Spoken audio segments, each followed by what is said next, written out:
Welcome to Scrum Masters Elite_UK. Subscribe to the channel for in-depth rugby insights. What caught my attention was not who was selected or left out of the squad, but rather how a personnel decision can reflect the coaching staff's overall philosophy for building the team.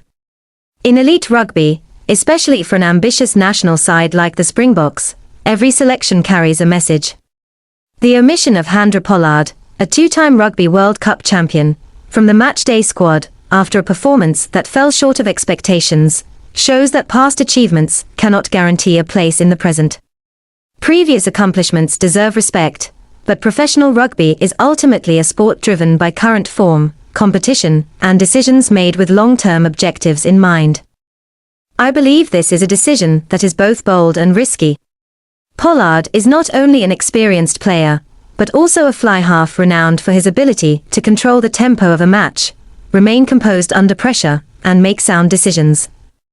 For that reason, his absence, not even being named on the bench, is certain to spark considerable debate among rugby analysts and supporters alike. From a positive perspective, however, it also demonstrates that no position is untouchable. Every player must continually prove their worth through their current performances rather than relying solely on reputation. Another aspect that made me reflect is the confidence the coaching staff has placed in Manie Libbok. Over the years, Libbok has consistently been regarded as one of the most technically gifted fly-halves, possessing exceptional creativity and the ability to produce passes capable of changing the course of a match. He is capable of moments of brilliance that few players can replicate.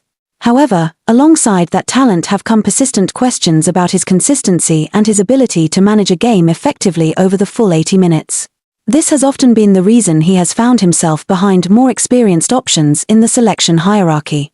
In my view, talent in sport is only the starting point. What truly determines whether a player can reach the highest level is consistency. A single moment of brilliance may amaze spectators for a few seconds, but a major match demands dozens of correct decisions in succession. That is the difference between a player who can produce highlights and one who is capable of leading an entire team. I particularly agree with the view that age and experience will help Libbok mature further. It is no coincidence that many outstanding fly-halves reach their peak in their late 20s or early 30s. This position demands exceptional game awareness, the ability to cope with pressure, and the capacity to make decisions within seconds. These qualities are usually developed through years of experience rather than relying solely on natural talent. A successful team is built not only on outstanding individuals but also on a strong collective foundation. If the forwards can dominate the collisions, secure possession, and impose themselves physically, the fly-half's role becomes significantly easier. This illustrates that rugby is fundamentally a team sport built on cohesion.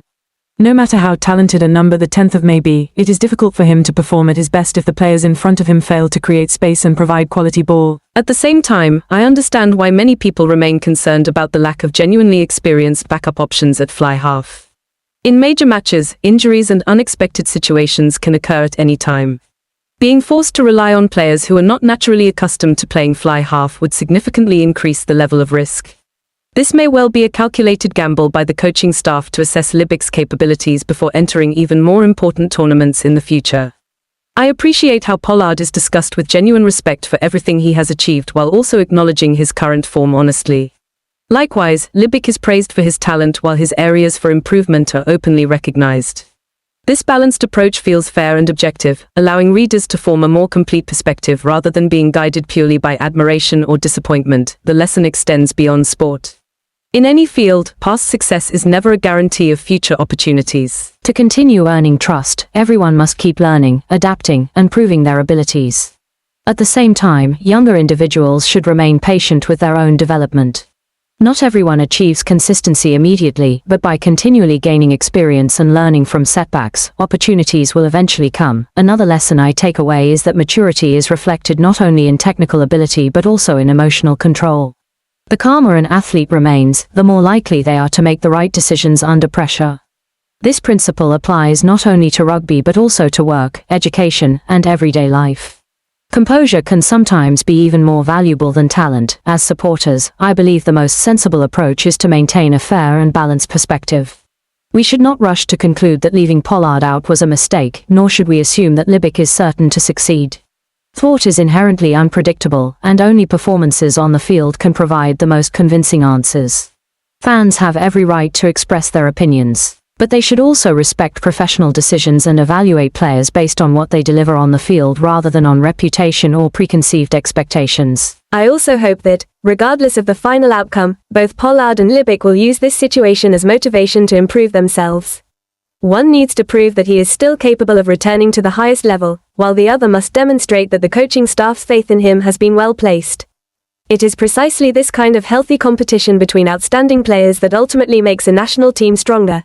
Success is not determined by a single match, nor is it erased by being left out of one squad. What matters most is how each player responds to adversity, continues to work hard, and proves their value through future performances. That is also the lesson I want to remember for myself. Remain humble in success, persevere through difficulties, never stop improving, and allow real results, not reputation or expectations, to speak for themselves. Thank you for following Scrum Masters Elite _UK. Let your performance do the talking. See you in the next video.